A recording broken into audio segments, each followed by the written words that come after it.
Hello everyone, welcome back to another episode of Chasing the Cup. I am your host, Will England, and in this episode, I'm going to review NASCAR's triumphant return to the Auto Club Speedway, and I'll also discuss whether Auto Club should remain in its current configuration. Of course, I'll also go over the news, and I'm going to preview the race this weekend at Las Vegas, and give you my picks. But first, we had some surprisingly good racing this past weekend at the Auto Club Speedway, so let's take a look at the results. Kyle Larson continues his winning ways with a victory at Auto Club. He was followed behind Austin Dillon, who finished second. Eric Jones finished third. The man that battled Kyle Larson in the closing laps of the race, Daniel Suarez, has to settle for a fourth place finish. Fifth was Joey Logano. Eric Almirola finishes sixth. Kevin Harvick finishes seventh. Kurt Busch finishes eighth. Daniel Hemrick finishes ninth. And Ricky Stenhouse Jr. finishes 10th. And that is your top 10. If you want to take a look at the further results to see where your favorite driver finished, if they did not finish in the top 10, then you can go to NASCAR's website, NASCAR.com, to take a look at the results. And I tell you what, this race was probably one of the best intermediate races we had in a very long time. Of course, the car was unpredictable along with the slick track because Auto Club is actually older than what Atlanta was, but it hasn't worn that much because of the warm California climate. And you got cars sliding all over the place, some spinning out by themselves, both caused by the slick surface and the unpredictable nature of the next-gen car. And we also had some drama. Kyle Larson was battling Joey Logano for the lead, and Chase Elliott got a big run on the front stretch. Then Kyle Larson put a late block on him and put him in the wall. Chase Elliott stayed out for a few more laps, and he showed his displeasure with Larson for his car broke for the second time that day. And Kyle Larson said that it was all his fault, and he didn't see him there until his spotter told him at the last second. And his spotter also said that too. He didn't notice. And so it is, of course, Kyle Larson's fault. And also Chase Elliott has the right to be mad. Kyle Larson put a very late block on him, and that was just not a great move, although it wasn't intentional. And although the racing was good, there seemed to be one issue, and it's with the car's tires. Anytime that the tires blow out, the car will not move because of the thinner tire, because it's not as thick and it doesn't have the coating that surrounds the tire like the Gen 6 had. And so if cars blew their tires, then they would not have the ability to go back to pit road on their own power, and they need the help of a wrecker. And so NASCAR began implementing new rules for that, but it's clear that it needs some more work.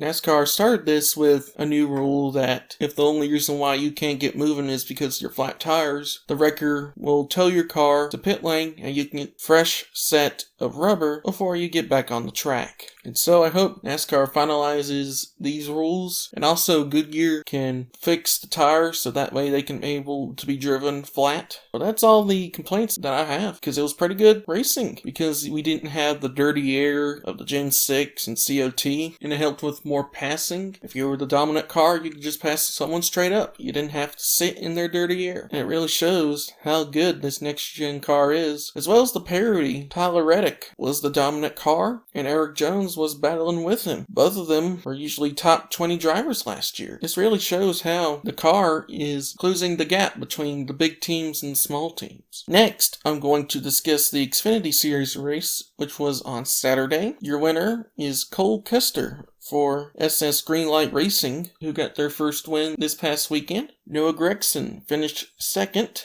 Trevor Bayne in his first race with JGR finishes third. Josh Berry finishes fourth. Anthony Alfredo finishes fifth. Sam Mayer finishes sixth. AJ Allmendinger finishes seventh. Justin Allgaier finishes eighth. Riley Herbst finishes ninth. And Ryan Sieg rounds out the top 10 with a 10th place finish. If your driver did not make the top 10, then you can do the same thing as for Cup and go to NASCAR's website, which is NASCAR.com, and you can take a look at where your driver finished in the final running order. And the Xfinity Series was pretty decent too. It was not as good as the Cup race, probably because of the current generation of Xfinity cars has some dirty air problems. Not as bad as the Gen 6 was, but they seem to be a little worse than the next gen car. But it was still overall pretty good good racing, and you had some backmarkers make their way up to the top 10, which is cool to see, and I think that the Xfinity Series field is loaded for this year. We could see multiple drivers get wins this year, and those are your results from Auto Club for both series. And now let's discuss the big topic for this week, which is Auto Club's future. It was announced this weekend that the Auto Club renovation to a short track has been put on hold. The project was supposed to begin last year after the Auto Club race, but due to COVID restrictions being put in place by the California governor, the renovation was then pushed to after this year, but due to material and labor shortages, it was announced this weekend that the project has been postponed indefinitely, which means that we do not know when this project will begin. It could happen. It could not happen. Before the races that happened this past weekend, a lot of people said that it was a no-brainer that the short track should happen. They said it back when we had the Gen 6 car and the 550 package was the main deal. And many people thought that NASCAR's future was at short tracks. But after this weekend's race, a lot of people have changed their minds. Some say that they should just repave the track, while others say to continue with the short track. But in my opinion, there's a couple of factors that would oppose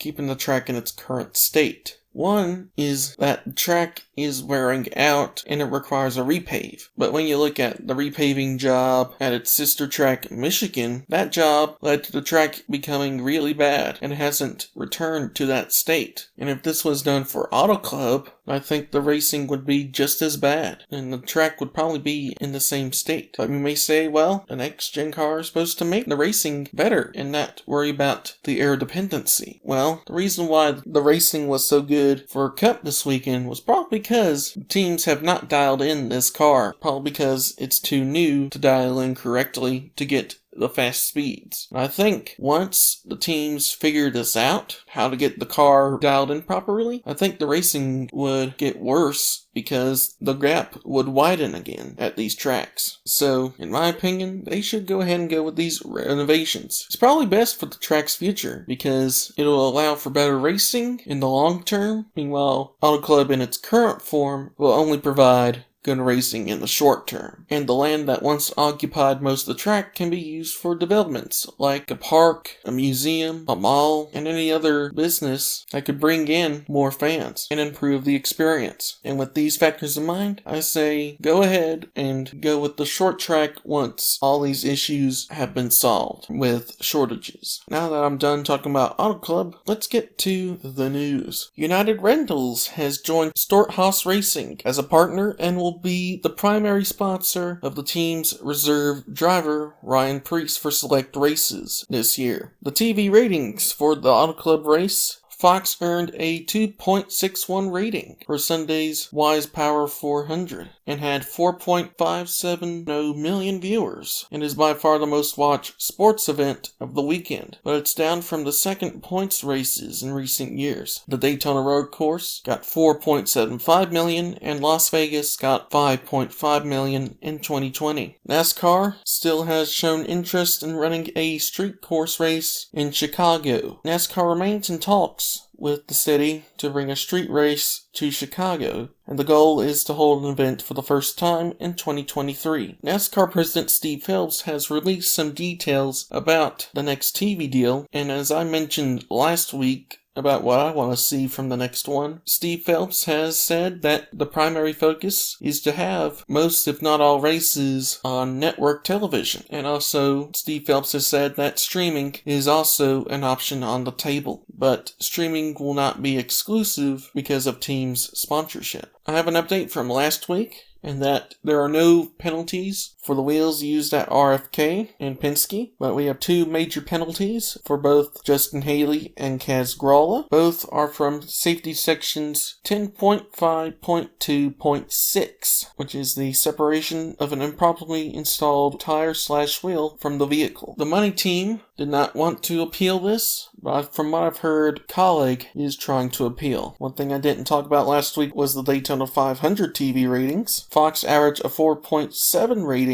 and 8.8 1.87 million viewers on Fox, with 8.8 million across all platforms, which makes it the highest rated and most watched edition of the race since 2019, which had a 5.3 rating and 9.17 million viewers. Despite the numbers, the 500 was the most single-watch network sportcast of the entire weekend, topping the Olympics and NBA All-Star Game. And that's it for the news, so now let's preview this weekend's race at Las Vegas. The Truck Series is back this weekend at Vegas with the Vittoria's Voice Foundation 200. The race is 134 laps and 201 miles. The race will be broadcasted on Fox Sports 1, and the race will be at 9 p.m. Eastern Time. My pick for the victory will be the dominant truck from last year, John Hunter Nemechek. He was dominant last year, and if it wasn't for him struggling in the final race at Phoenix, he would have won the championship. And because he's with a dominant team, and he is a very skilled driver, I think he will win this weekend. Next is the Xfinity Series Osco Forms 300. The event will be 200 laps and 300 miles. It'll be broadcasted on FS1. The race will be at 4:30 p.m. Eastern Time on March 5th. My pick for the Xfinity Series is AJ Allmendinger. Although he wasn't a contender at Auto Club, I think he can still get the job done this weekend. He's still with a dominant team and colleague, and I think he'll get the victory. And finally, we have the Cup Series, which is the Benzoil 400 presented by Jiffy Lube. The race is 267 laps and is 400 miles, and the race will be on Fox on March 6th at 3:30 p.m. Eastern Time. So now I'm going to take a look at the weather in Las Vegas for Sunday. We're going to have partly cloudy skies with a 15% chance of rain with a high of 57 degrees. Winds west to southwest at 10 to 20 miles an hour. And so we may have a little rain, but I'd say it'll be nothing to worry about. And I think mostly it'll just be a little shady, and hopefully it won't be too hot out there. And my pick, again, is Kyle Larson. He was the fastest car at Auto Club, and he won this race last year. I think he'll do it again. He'll continue his winning ways, and will be one of the fastest cars all season. And so that's it for this week. If you enjoyed the podcast, please like and subscribe for more. And if you're going out to this weekend's race, I hope you have a good time. If you're not, have a good time wherever you are, and I'll see you next week.